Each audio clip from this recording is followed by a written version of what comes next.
channel. I haven't done one of these sit down videos in a very long time, so I'm super excited to do one about my recent trip to Tokyo and Korea. This is going to be a multi-part series, so if you want to see the rest of it, make sure to go to the other videos. I went to Japan and Korea to take my wedding photos. If you know me, you know that I love eating, so I wanted to go to a few fun restaurants and show them to you all. Initially, when I was doing this, I was planning to make a lot of really short videos on my Instagram and on my TikTok, but since then a lot of people have requested for me to make a vlog where I'm gonna walk you through all of the different places that I went and give you like a little bit of a review and what I thought about it and things to know before you go. If you like cozy things and if you like cozy cooking, cozy desk setups, cozy games, cozy anything, make sure to subscribe to the channel. And yeah, let's get started. So one of the first places I knew that I really wanted to go to was the Kirby Cafe, but getting reservations to the cafe is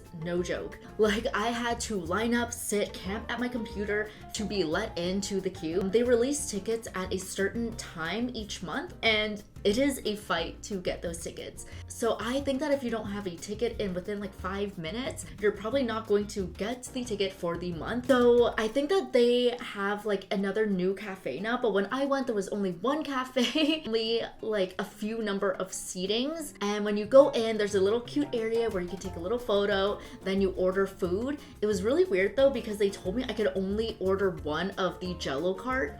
It's kind of like this Jello pudding thing that looks like Kirby. So I was wondering, how many are people ordering? Like, are they ordering like 6 of them? Are they ordering like 10 of them? Like, food itself kind of tastes like Disney food or, you know, food at a theme park. It's nothing spectacular, but the food is so cute. Like, look at this. You got like a Kirby hamburger. Yeah, overall, it was just super, super fun to go. And then afterwards, when you leave, you have a gift shop. So I opted to buy like a little Kirby like spoon or something. So one thing I really wanted to try was the Ghibli Creampuff. There's a lot of debate between Ghibli. I don't really know which one it is. I heard in an interview, like an official interview, that it was Ghibli. So I'm just gonna say Ghibli, like don't come for me if that's not how you're supposed to say it. Anyway, so I went and I got to the Ghibli Cream Puff. There wasn't a line when I went, but my friend told me that she waited like 45 minutes. So I think I went at a really lucky time. I went around like 3 p.m. and there were only like 6 of them left. And there's multiple locations. I went to the one that was next to the Ghibli Museum. And it was kind of dry though. Like, I don't know if it's dry because of the shape of the cream puff. It was good, but I wouldn't say it's the best cream puff I've ever had. The cream puff itself isn't there to fulfill the best cream puff I've ever eaten cream puff fulfillment. And we're there to get the Totoro Creampuff. And for that, I was really happy. It was so cute. I went to the little park, I ate it. I also went to the Ghibli Museum. And honestly, I don't remember a lot about the food there. I just remember being so hungry that I just like inhaled this hot dog.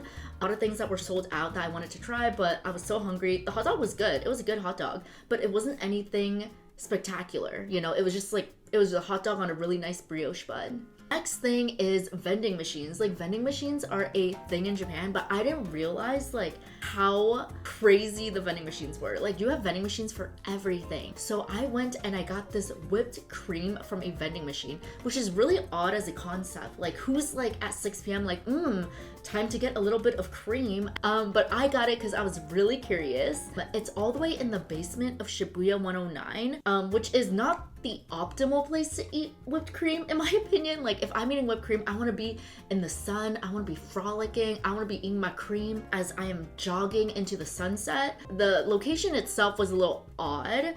Whipped cream was really good. I was a little disappointed that the whipped cream had a slight vanilla flavor. Speaking of vending machines, this one I think is actually worth it. I got cake from a vending machine. Cake from a vending machine just hits differently, in my opinion. Like, yeah, you can have cake in a box, but cake from a vending machine, like, that's weird. So it was delicious. It was so fragrant, so good.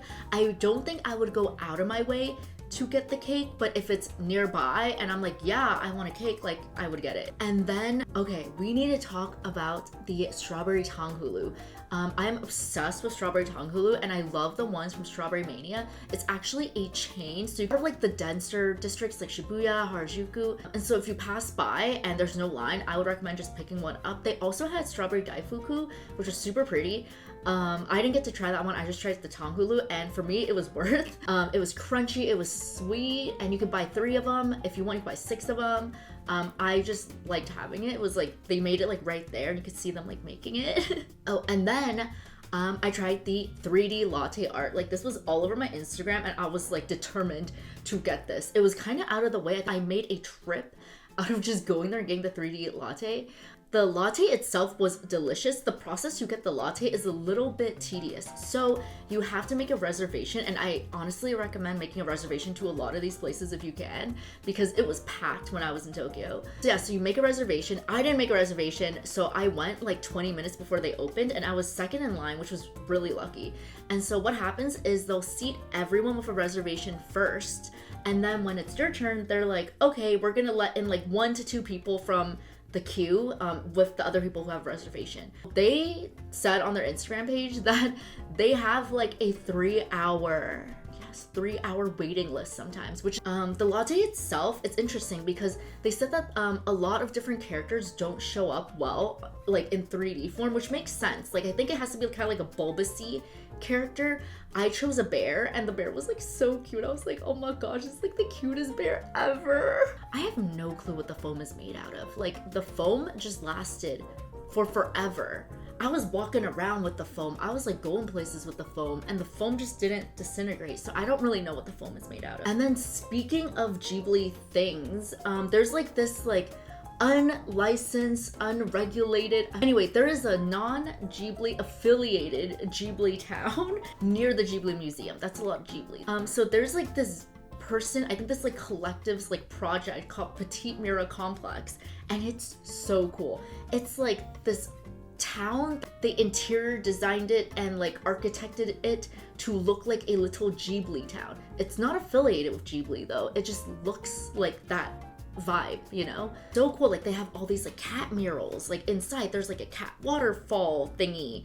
And when I went, it wasn't as popular yet, but since then I have heard from people who commented on my Instagram that it's like super packed. So if you go now, I would recommend I don't know, go at an off time or go right when they open or something. So the other thing that I ate that I thought was really memorable and kind of cool but kind of like strange, right?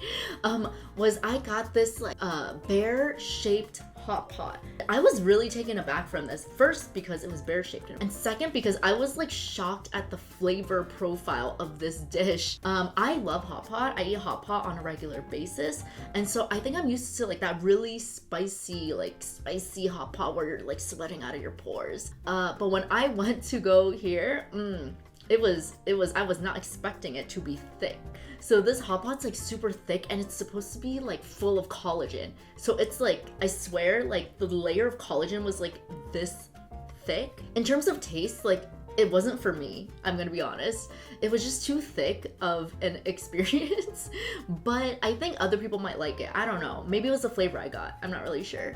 But again, like you go because it's cute and you're like, I get to have a cute bear hot pot. You get okay, so here's a spot that I think everyone should go to, and that might just because I'm totally biased. It's my favorite Parfait shop, and it is Takano's Fruit Parlor. So Takano and like Senbikia are like 2 giant conglomerates in Japan, in Tokyo I think, that make luxury fruits, and I didn't understand luxury fruits until I went to Japan for the first time, and I was like, wow, it's good. Like, it's good, unaffordable, but very good.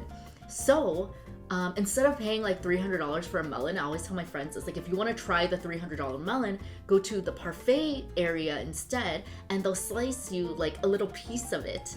The thing is, there's multiple parfaits from Takano, and the one I recommend is the one inside the JR station, like in the underground.